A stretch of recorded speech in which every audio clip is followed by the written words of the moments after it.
Rochelle, malusog naman siya dati. Kaya lang nung mahigit 2 taon na nagkasakit siya. Kumulubot yung balat, sabi nila yung sakit na mabilis na pagtanda ng isang bata. Tinawag nilang progeria.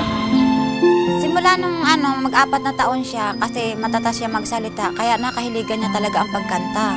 Si Sarah lang talaga ang favorite niya sa mga song. Ginagawa niyang album yung notebook niya. Puro kanta lahat ni Sarah yung nakalagay. Hi, hello, Rochelle. I heard about your situation.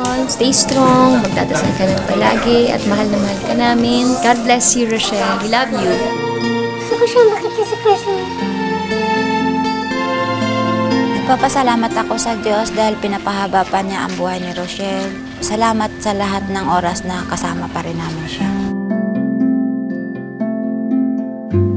Hello guys, nandito po tayo sa Plaridel, Bulacan para i-meet na finally si Rochelle. Siya po yung batang pinakita sa akin yung video na kinakanta niya yung song ko na Forever's Not Enough at talagang personally gusto ko mag-meet itong batang ito. Tara na, meet na natin siya. Jim, kumakanta na si Rochelle ng To Love You More. Tara na, sabay na natin.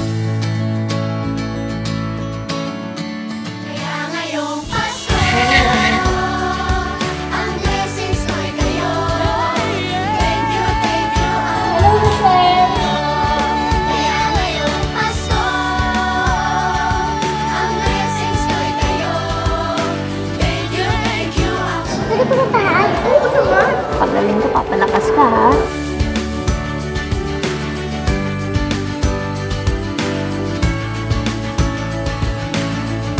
Thank you po sa araw na ito na nakasama kita saglit. Nag-uumapaw sa saya yung puso ko.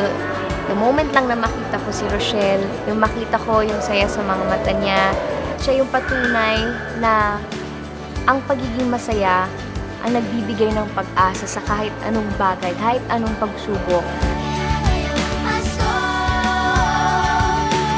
Masayang masaya. Natupad na yung gusto niyang mangyari. Makita niya yung idol niya.